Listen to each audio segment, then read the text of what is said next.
Hello students, मैं स्वप्निल आपका स्वागत करता हूं अपने यूट्यूब चैनल सिलेक्शन चैनल में। तो आज हम देखेंगे त्रिकोणमिति के सबसे ज़बरदस्त क्वेश्चन जो कि हमारे पॉइंट ऑफ व्यू एग्ज़ाम के पॉइंट ऑफ व्यू से बहुत ज़्यादा इंपॉर्टेंट है। तो चलो देर न करते हुए आज का सेशन स्टार्ट करते हैं। तो सबसे पहले हम लोग जब त्रिकोणमिति या ट्रिग्नोमेट्री पढ़ते हैं तो सबसे बेसिक जो कॉन्सेप्ट होता है वो क्या होता है देख लो। मान लो कोई बिंदु है, ठीक है, क्या है, मान लो कोई बिंदु है, ये बिंदु ए, ठीक है, और मान लो कोई बिंदु पॉइंट बी है, ठीक है, इसको हम लोग मिला दिए। अब देखो, अब मान लो कोई बिंदु है ना, मान लो कोई बिंदु सी है यहाँ, ठीक है, तो इसको यहाँ से ऐसे 20 बिंदु मिला दिए, ठीक है, सॉरी यहाँ तक नहीं गया। तो यहाँ इसके बीच दो लाइनों के बीच हमारा क्या बनता है, थीटा एंगल बनता है। दो लाइनों के बीच हमारा थीटा एंगल बनता है। यही ऊपर की ओर बना है ना, ये है जो ऊपर की ओर बना है, तो इसको हम लोग क्या बोलेंगे, एंगल ऑफ एलिवेशन,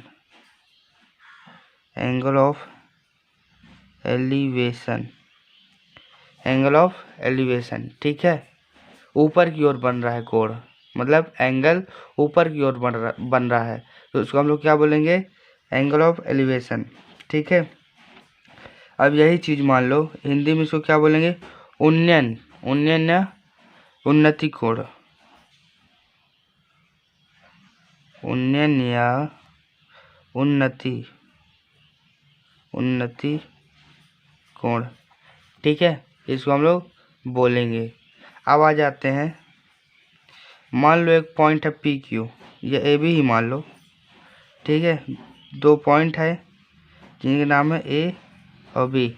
इस बार सी जो है नीचे है, ठीक, इस पर सी क्या है, नीचे, तो यहाँ नीचे सी है, तो इसको ऐसे बी से मिला दिए। तो अब इन दो लाइनों के बीच हमारा क्या बना, थीटा एंगल, ठीक है, इन दो लाइनों के बीच हमारा क्या बना, थीटा एंगल। तो जो नीचे की ओर बना, ठीक है, नीचे की ओर बना, तो इसको हम लोग क्या बोलेंगे, एंगल ऑफ डिप्रेशन, ठीक है, मतलब डीप में नीचे की ओर, इसलिए इसका नाम भी क्या पड़ा, एंगल ऑफ डिप्रेशन, ठीक है। क्या नाम पड़ा, एंगल ऑफ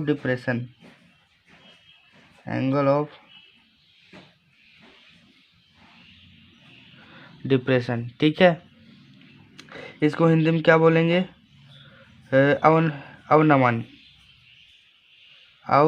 अवनमन, ठीक है, या अवनमन या अवनति कोण,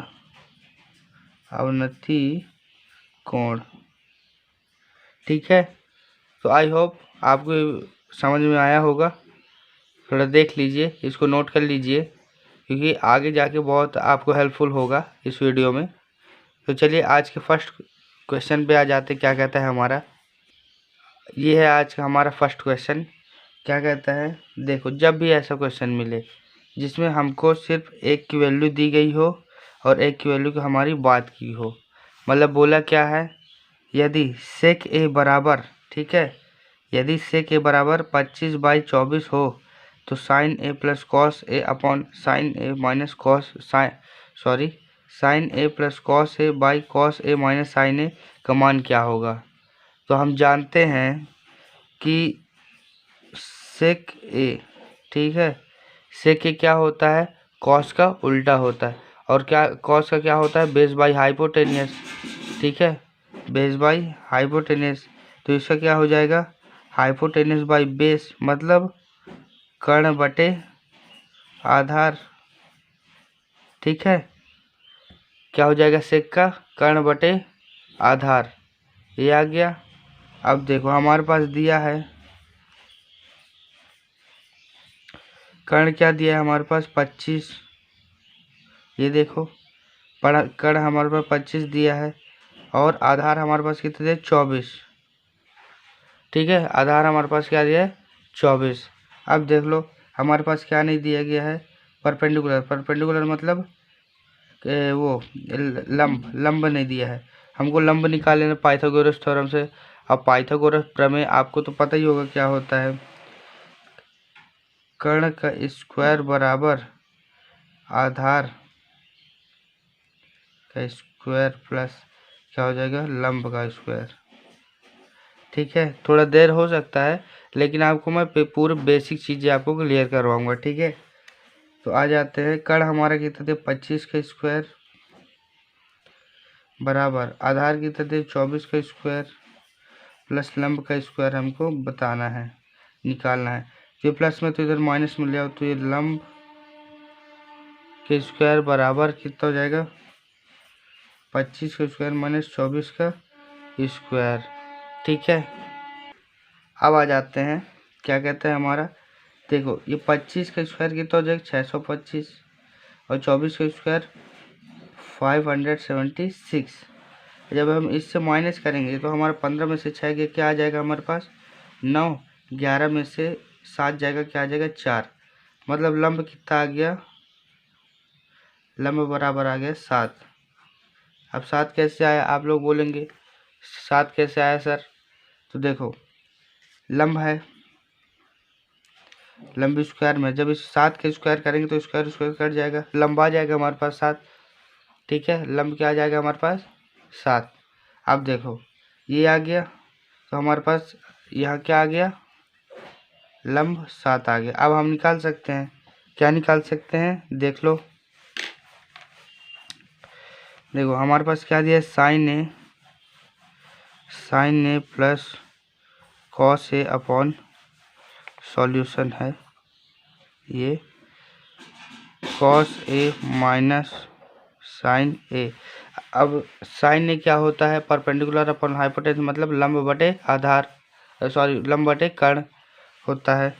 तो इधर क्या लिख देंगे हम, perpendicular hypotenuse plus base by hypotenuse upon base by hypotenuse minus perpendicular by hypotenuse. अब इसका मान रख देते हैं यहाँ, तो परपेंडिकुलर कितना है 7 और जो है हाइपोटेन्यूस कितना 25 प्लस है ना, बेस बाई हाइपोटेन्यूस कितना हो जाएगा 24/25 अपॉन में 24/25 माइनस 7/25, ये क्या हो जाएगा 25, एलसीएम ले लेंगे इसका, लघुत्तम समावर्तक ले लेंगे, फिर 24 और ये कितना हो जाएगा 31।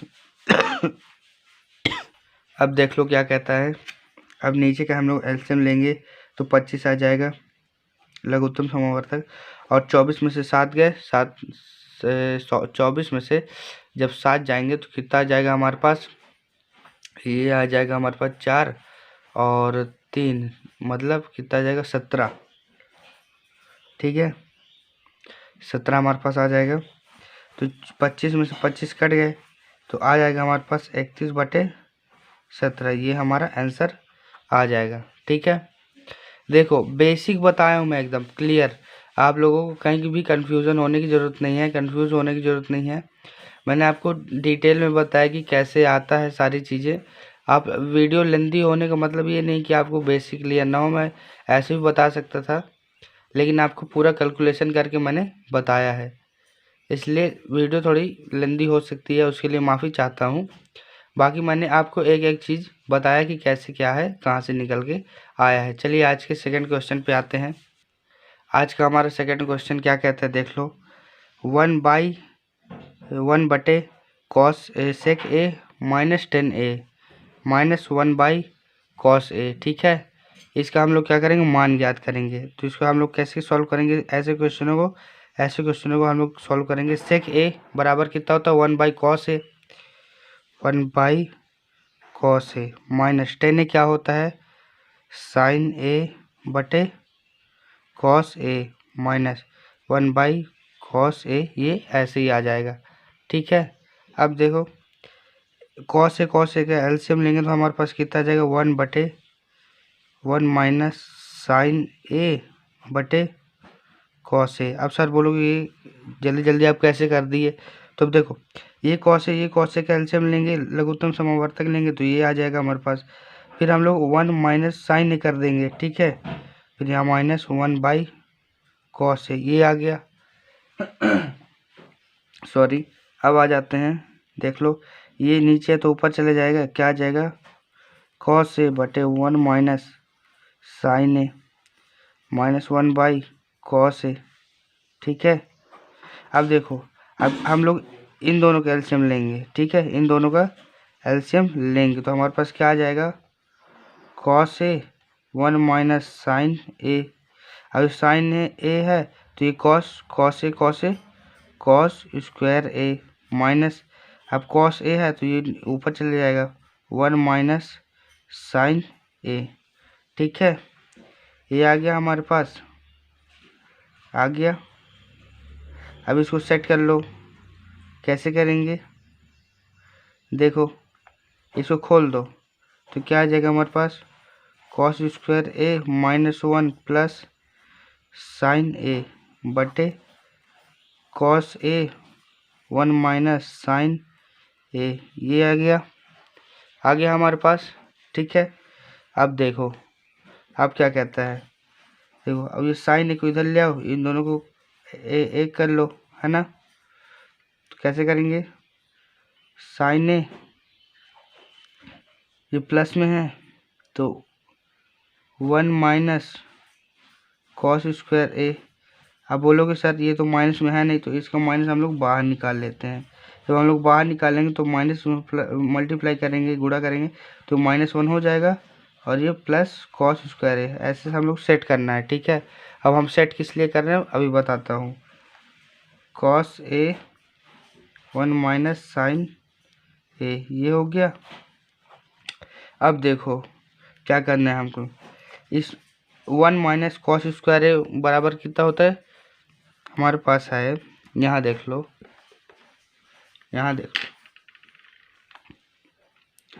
लो 1 माइनस कॉस स्क्वायर ए बराबर होता है साइन स्क्वायर ए। इसलिए हम लोग ऐसा किए, यहाँ पास सेट किए। ठीक है, अब मैं ब्लू पेन का उपयोग यूज़ करूँगा क्योंकि आप लोग क्लियर हो जाए। देखो यहाँ साइन ए माइनस इसकी वैल्यू क्या हो जाएगी, साइन स्क्वायर ए बटे कॉस ए, और यहाँ क्या हो जाएगी 1 माइनस साइन ए। अब आगे हम साइन स्क्वायर ए तो हम लोग एक कॉमन निकाल लेते हैं, तो क्या आ जाएगा हमारे पास, साइन ए कॉमन, तो साइन ए के मान पे 1 बचा, यहाँ साइन ए अपॉन क्या हो जाएगा कॉस ए और 1 माइनस साइन ए। ठीक है, ये क्या हो गया, कट जाएंगे। हमारे पास क्या बचा, साइन ए बाई कॉस ए, तो हमारे पास क्या बच जाएगा 10 ए। ये हमारा आंसर हो गया। ठीक है, देख लो।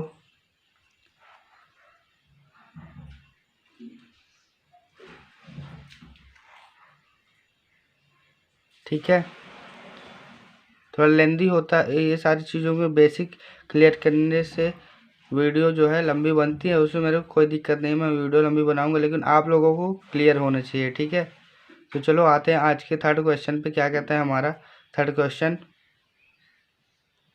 अब ऐसे क्वेश्चनों को हम लोग, जैसे मैं पहले बताया था, angle of elevation, angle of depression, मतलब उन्नयन कोण या अवनति कोण, ठीक है, वो पता है, उसके आधार पर ये ट्रिग्नोमेट्री के क्वेश्चन है, थोड़ी थ्योरेटिकल हैं। ठीक है, थोड़े क्या है थ्योरेटिकल। तो हम लोग क्या करेंगे, इसको सॉल्व करेंगे। क्या कहता है 10 मीटर ऊंचे। ठीक है, आप लोगों को कोई घबराने वाली बात नहीं है कि आप लोग ऐसे ट्रिग्नोमेट्री क्वेश्चन को सॉल्व नहीं कर सकते, सब कर सकते हो। बाकी जैसे मैं बता रहा हूँ वैसे करिए, एक क्वेश्चन को आप लोग 10 बार लगाइए। ठीक है, तो इसमें क्या बोला है, 10 मीटर ऊंचे एक वृक्ष की छाया, मतलब यहाँ एक वृक्ष है, एक पेड़ है।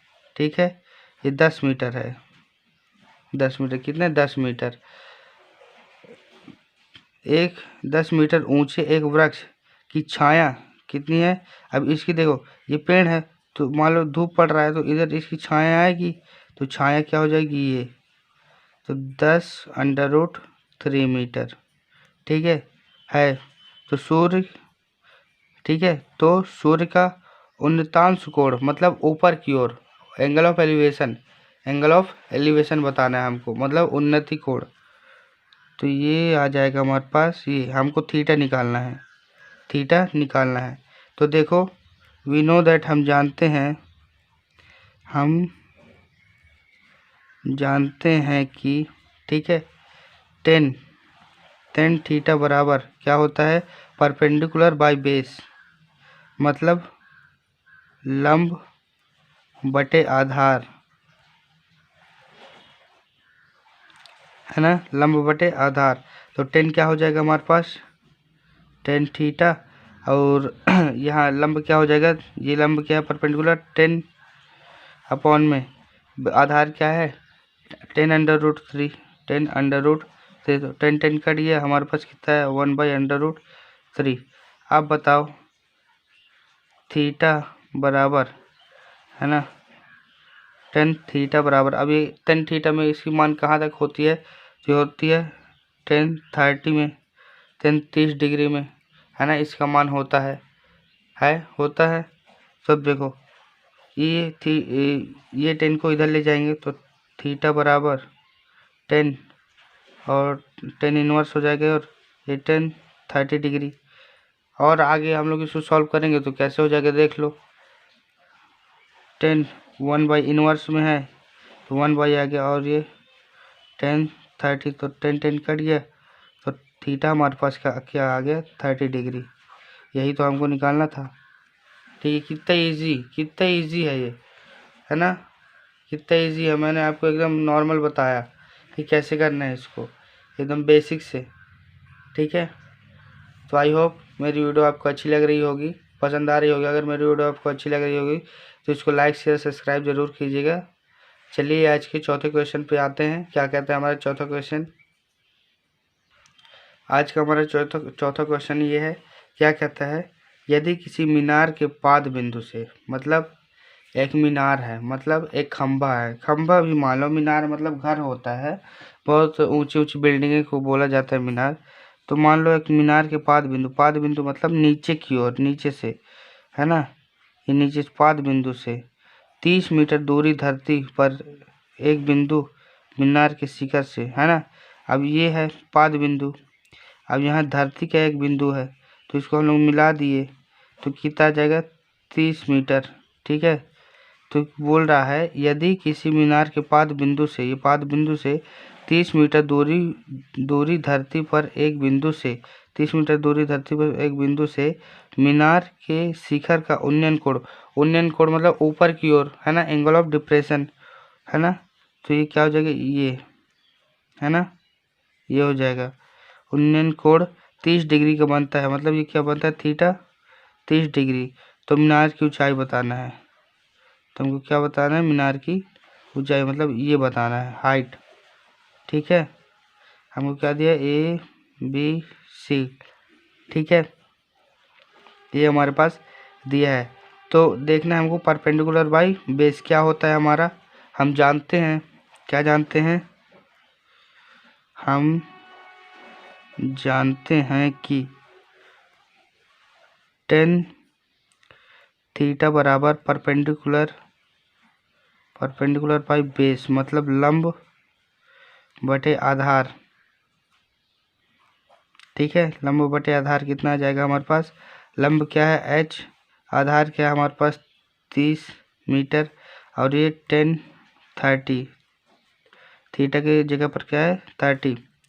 तो हम 30 की वैल्यू कितनी आ जाती है हमारे पास, 1/√3 बराबर h/30। ठीक है, तो हमारा h क्या निकल के आ जाएगा, h बराबर ये इधर जाएगा तो 30√3, ये हमारे पास ऊंचाई आ गई मीनार की। ठीक है, कितने इजी क्वेश्चन था, लेकिन देखने से लग रहा था कि बहुत ज़्यादा है, लेकिन नहीं, बहुत जो बोल रहा है वही करो, उटपटांग नहीं, रटना नहीं है, एकदम बेसिक, और रटना बिल्कुल भी नहीं है, एक एक क्लियर मैं करवाते जा रहा हूँ, आपको कोई दिक्कत लेने की जरूरत नहीं है।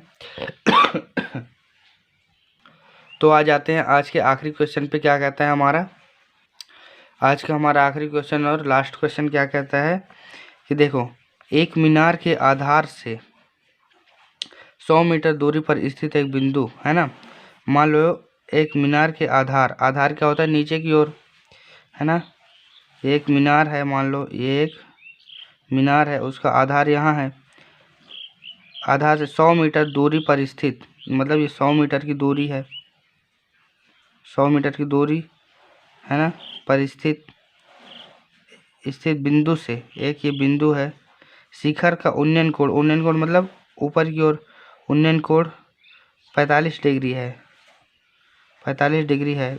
मीनार की ऊंचाई क्या होगी? ये एच पूछ रहा है हमसे, एच पूछ रहा है, ABC। देखो कितना इजी मैंने आपको समझा दिया, कोई दिक्कत नहीं। जैसे जैसा क्वेश्चन बोल रहा है वैसा वैसा। देखो क्या बोल रहा है हमको क्वेश्चन, एक मीनार के आधार से, ठीक है, कोई मीनार है उसके आधार से नीचे बेस से, ठीक है, 100 मीटर दूरी पर स्थित एक बिंदु, 100 मीटर दूरी पर स्थित एक बिंदु से उसके शिखर का उन्नयन कोण 45 डिग्री है, तो मीनार की ऊंचाई कितनी होगी? ठीक है, एकदम क्लियर हो गया ये। तो हम जानते हैं, क्या जानते हैं? हम जानते हैं कि टेन थीटा बराबर परपेंडिकुलर बाई बेस, मतलब लंब बटे आधार, ठीक है, लंब बटे आधार होता है। तो टेन थीटा की जगह पर कितना है? 45 डिग्री पर लंब क्या है? h, आधार क्या है हमारे पास? 100। तो हम 1045 की वैल्यू तो जानते हैं 1 होता है, बराबर h/100। तो हम लोग इसको इधर ले आएंगे, क्रॉस मल्टीप्लिकेशन, h/100 मीटर। तो इसकी ऊंचाई क्या हो जाएगी? मीनार की ऊंचाई क्या हो जाएगी? इधर लिख भी देंगे, आता है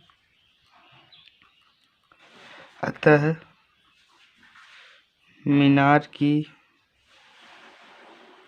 ऊंचाई 100 मीटर है, ठीक है, 100 मीटर है। कितना इजी समझाया मैं आपको, कितना, बहुत ज़्यादा इजी समझाया। तो चलिए स्टूडेंट्स, अगर मेरी वीडियो आपको अच्छी लगी हो तो मेरे चैनल को लाइक, सब्सक्राइब और शेयर ज़रूर कीजिएगा। मिलते हैं अगली वीडियो में, तब तक के लिए जय हिंद, जय भारत।